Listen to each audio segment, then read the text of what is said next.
The rain was falling heavily that night, and the streets were almost empty. A young girl named Ayesha walked slowly with a small bag in her hand. Her clothes were simple and a little old, but her eyes were full of quiet strength. No one on that street knew her story, and no one cared to ask. Ayesha worked as a maid in one of the biggest houses in the city. The house belonged to a very rich family. The mansion had tall gates, shining floors, and expensive decorations everywhere. But behind those beautiful walls, Ayesha's life was not easy at all. Every morning she woke up before sunrise.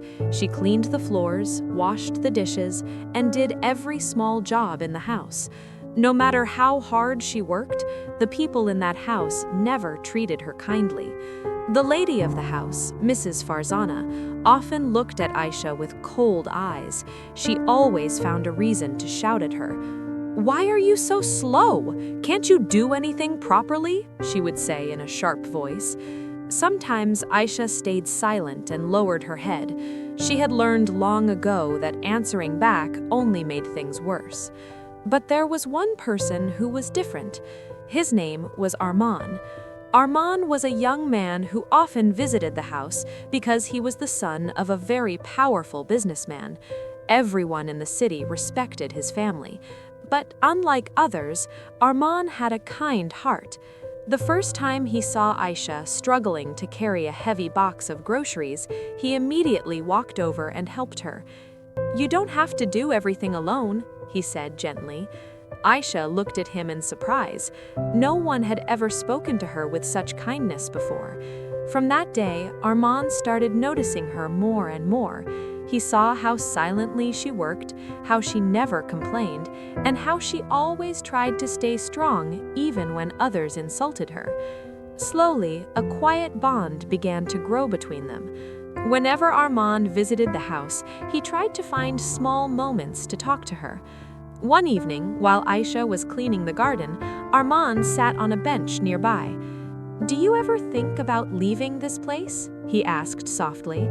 Ayesha paused for a moment. "Sometimes," she replied quietly, "but life is not always that simple." Arman looked at her with deep concern. "You deserve a better life," he said. Ayesha smiled faintly, but there was sadness in her eyes. What she didn't know was that Arman had already fallen deeply in love with her, but their story was about to become far more complicated than either of them could imagine, because hidden somewhere in that mansion was a secret that would change Ayesha's life forever, a secret connected to her past. And when that truth finally came out, the same people who treated her like a servant would realize something shocking.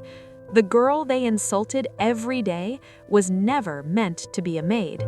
She was the true heir of that house. And when the truth appeared, Ayesha would return not as a helpless maid, but as someone powerful enough to change everyone's fate.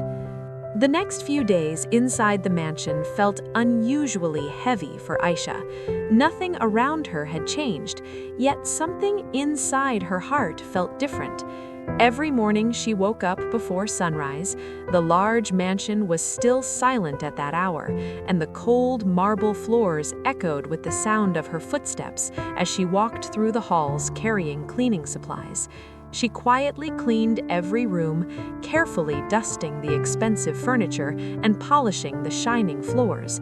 The mansion was beautiful from the outside, but for Ayesha, it never felt like home. It felt like a place where she was constantly reminded that she did not belong.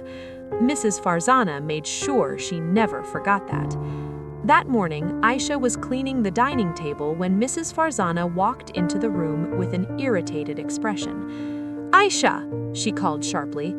Ayesha immediately stopped and turned around. "Yes, madam?" Mrs. Farzana looked at the table and frowned. "Look at this mark!" She pointed to a tiny spot that was barely visible. "I'm sorry, madam. I'll clean it again," Ayesha said politely. But Mrs. Farzana suddenly pushed a glass aside, making it fall onto the floor and shatter. "Now clean this mess, too," she said coldly. Ayesha quietly knelt down and started picking up the broken pieces of glass. Her fingers trembled slightly, but she remained silent. At that exact moment, Armand walked into the dining hall. He stopped when he saw Ayesha on the floor picking up glass pieces. "What happened here?" he asked. Mrs. Farzana crossed her arms. "This careless girl broke the glass." Ayesha lowered her eyes. She knew arguing would only make things worse. But Armand noticed something. The glass pieces were scattered far from the table, as if someone had thrown them. His jaw tightened slightly, but he decided not to argue in that moment. Instead, he quietly walked over to Ayesha and helped her pick up the pieces. "You don't have to do this alone," he said gently. Ayesha looked up in surprise. No one had ever spoken to her with such kindness before. "No, it's my responsibility," she replied softly. But Armand didn't move. For the first time, Mrs. Farzana looked slightly uncomfortable. Later that evening, Ayesha went outside to the garden to finish watering the plants. The cool evening air felt peaceful compared to the tense atmosphere inside the mansion. She slowly walked along the garden path, watering each plant carefully. A few minutes later, she heard familiar footsteps. Armand was walking toward her. "You work too much," he said. Ayesha gave a small smile. "That's what I'm here for." Armand looked at her seriously. "You're here to work, not to be treated badly." For a moment, neither of them spoke. Then Armand asked something unexpected. "Ayesha, do you remember anything about your childhood?" She looked slightly confused. "Not much," she said quietly. "I grew up in an orphanage. I was told I was found near the city when I was very small." Armand nodded slowly, but something in his expression showed that he was thinking deeply about something. That night, after finishing all her work, Ayesha returned to her small servant room at the back of the mansion. The room was simple and quiet. There was only a small bed, a wooden chair, and an old storage box where she kept her few belongings. She sat down on the floor and opened the box to organize her things.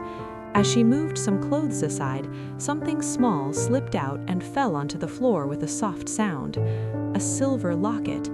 Ayesha picked it up slowly. She had owned this locket for as long as she could remember. It was the only thing she had from her past. But strangely, she had never opened it before. Tonight, something inside her told her to finally look inside. Her fingers trembled slightly as she opened the small lock.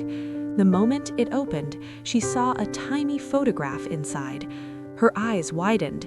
The picture showed a little girl standing between a man and a woman. All three of them were smiling. But what shocked Ayesha the most was the background of the photo. Behind them was a massive mansion. Her breathing became heavy. The mansion in the picture looked exactly like the one she worked in every single day. "This can't be real," she whispered. Her heart started beating faster.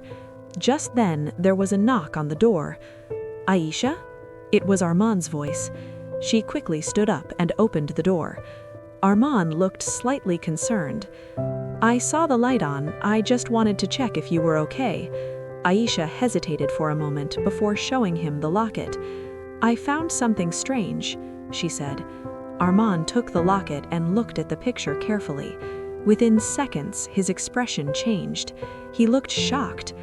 "Where did you get this?" he asked seriously. "I've had it since childhood."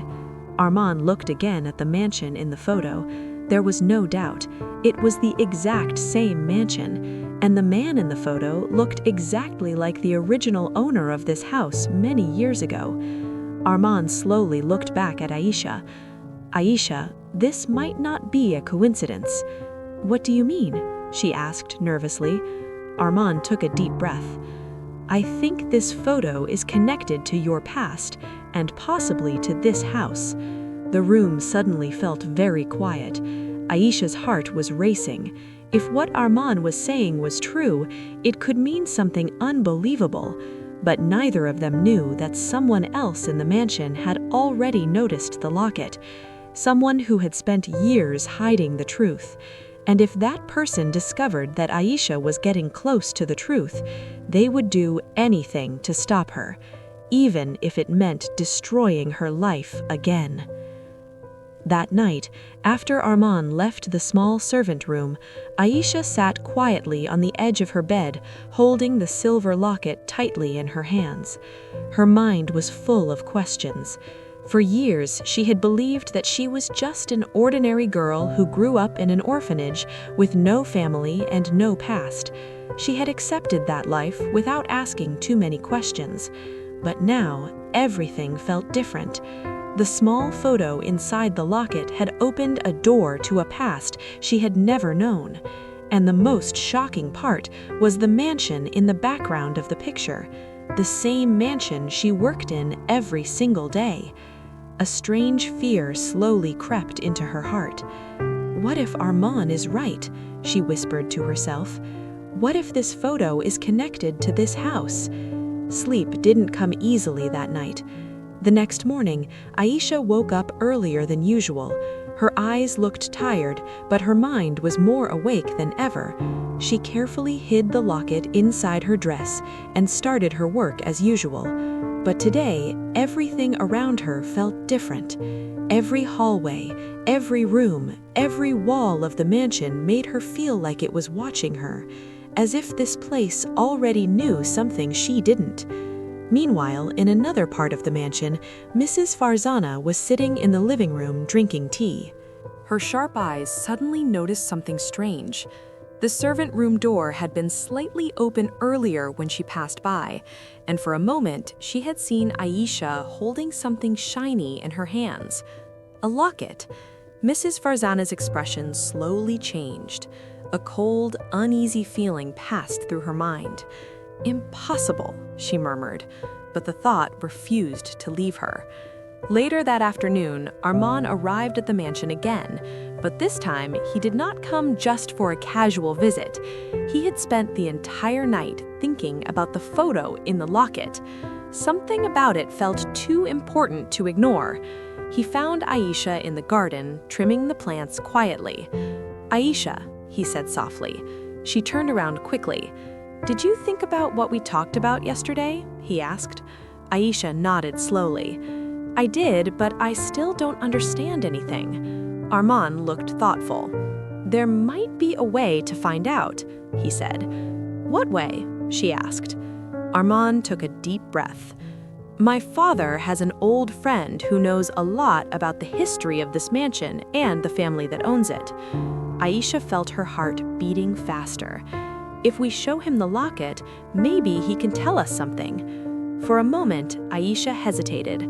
Part of her wanted to know the truth, but another part of her was afraid of what that truth might be. Still, she slowly took out the locket and looked at it again. "I want to know," she said quietly. Armand nodded. "We will find the truth." But at that exact moment, neither of them realized that someone was watching them from the balcony above. Mrs. Farzana. Her face had turned pale. She had seen the locket clearly now, and she recognized it immediately. Her hands started shaking slightly. "That locket," she whispered. "It can't be." Her mind quickly traveled back many years into the past, a past she had tried very hard to bury forever, because that locket once belonged to a little girl who was supposed to disappear forever. Mrs. Farzana's breathing became heavy. "If she finds out the truth," she said quietly, "everything will be destroyed." Her eyes slowly turned cold again. "No," she said firmly, "that must never happen." That evening, something unexpected happened inside the mansion. The owner of the house, Mr. Rahman, returned home after a long business trip. He was an older man now, respected and powerful, but there was always a deep sadness in his eyes, a sadness that had been there for many years. As he walked into the living room, his eyes casually fell on Ayesha, who was serving tea. For a moment, he froze. Something about her face made his heart skip a beat. He stared at her longer than usual. Ayesha felt slightly uncomfortable under his gaze. "Sir, your tea," she said politely as she placed the cap on the table. Mr. Rahman continued staring at her, as if trying to remember something. But before he could say anything, Mrs. Farzana quickly stepped forward. "She's just one of the servants," she said quickly. Mr. Rahman slowly nodded, but something about Ayesha still felt strangely familiar to him. Later that night, Arman met Ayesha near the garden gate. "I talked to my father's friend," he said. "He agreed to see the locket tomorrow."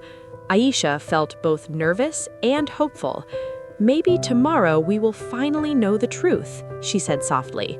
But far away in the mansion balcony, Mrs. Farzana was standing in the darkness.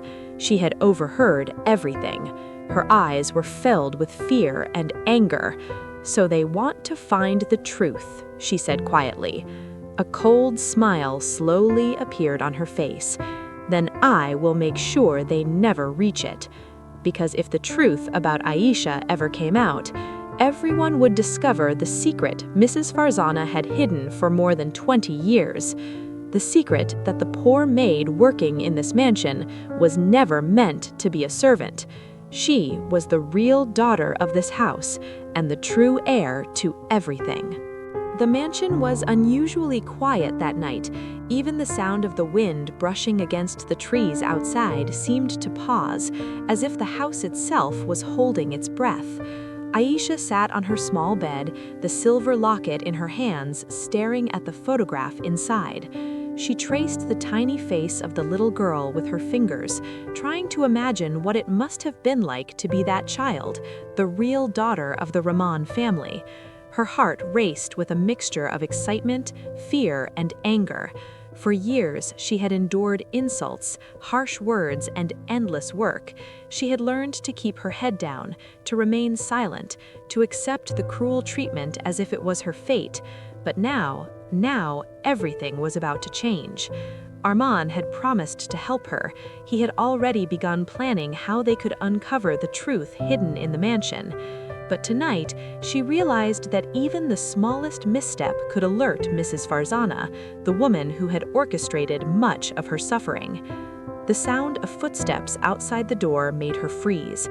She quickly hid the locket beneath her pillow and held her breath. The doorknob rattled slightly, and she felt a chill run down her spine. "Just go away," she whispered under her breath. The footsteps faded, and she exhaled slowly. But she knew it wasn't over. Mrs. Farzana's presence was always near, always watching. The next evening, under the cover of darkness, Ayesha and Arman moved silently through the mansion. They avoided the main hallways and crept along the walls, careful not to make a sound. Every creak of the old wooden floors made their hearts pound faster. "Are you sure the study will have what we need?" Ayesha asked softly, glancing at Arman. "Yes," he whispered back. "I've heard stories from my father about old family documents and letters that were hidden long ago. If they are still here, this is the place." Ayesha nodded, feeling a surge of determination. For the first time, she was not afraid. She had the locket, Arman's support, and now a plan to reclaim her identity. They reached the study, a large room filled with dusty shelves, old boxes, and stacks of yellowed papers. A faint smell of aged paper and wood filled the air. Arman carefully moved a few boxes aside, revealing a small trap door beneath the rug. Ayesha's eyes widened. "Is that?" she whispered. Arman nodded. "This is it. This might hold everything we need." Arman pulled her into a gentle hug. "It's going to be okay," he whispered. "We'll make sure the world knows the truth. You'll get your life back, and I'll be right here with you." Ayesha nodded, feeling both a sense of relief and a surge of power she had never felt before. But just as they were about to leave the study, a loud noise echoed from the hallway. Mrs. Farzana. Her footsteps were heavy and deliberate. She had discovered the trapdoor had been opened. Rage burned in her eyes as she stepped into the study. "You!" she screamed. "How dare you touch what is not yours?" Ayesha stood tall, clutching the locket and the documents tightly. "It's mine," she said, her voice steady despite the fear in her heart. "Everything here belongs to me. I am the daughter of this house." Mrs. Farzana's face twisted with anger. "You will regret this. I will destroy you before you take anything from me." Armand stepped in front of Ayesha, his eyes blazing. "Not while I'm here." The tension in the room was unbearable. Every second stretched like hours. It felt as if the mansion itself was holding its breath, waiting to see who would make the next move. Ayesha felt something awaken inside her, a deep, fiery resolve. The years of humiliation, the insults, the endless work, all of it had led to this moment, and she was ready to fight, ready to claim her identity, ready to exact the revenge she had silently planned for so long. As Mrs. Farzana advanced toward her, Ayesha opened the folder of documents and waved them. "The truth is here," she said, "and the whole world will know it. You cannot stop me anymore." Mrs. Farzana froze. She had underestimated the strength of the girl she had tried to bury, and as Ayesha and Armand stood side by side, ready to face her, the power dynamic in the mansion began to shift forever. The night was far from over, and the mansion had yet to witness the full storm that was about to break. The night inside the mansion was heavy, silent, and tense. Ayesha stood in the study, clutching the leather-bound folder filled with proof of her identity. Every photograph, every letter, every document was a piece of the puzzle that had remained hidden for years. And now, the pieces were finally coming together. Armand stood by her side, his hand gently holding hers. His eyes were full of determination, courage, and a deep love that had only grown stronger over the past weeks. "You ready?" he asked softly but firmly. "Yes," Ayesha said, her hands trembling slightly, but her heart was calm. "Yes, it's time they see the truth." Downstairs in the grand hall, Mrs. Farzana was pacing back and forth, her mind racing. She had already realized that Ayesha had discovered the documents. Panic and anger twisted inside her. "She cannot take this from me," she whispered to herself. "I have worked my whole life to protect this secret. I will not let her ruin everything." Her plan was simple but cruel. She would confront Ayesha, take the documents, and ensure that no one would ever believe the maid. But little did she know, the young woman she had underestimated for years was no longer the same girl. That evening, Mr. Rahman, the head of the mansion, returned from a business trip. He had been informed by his longtime friend that there were troubling developments regarding the girl who had always worked as a maid in his house. He entered the grand hall to find Ayesha standing tall, holding the folder, with Armand by her side. The room fell silent. Every servant, every family member present turned to see the young girl who had once been invisible to them. "Father," Armand spoke softly, "this is Ayesha."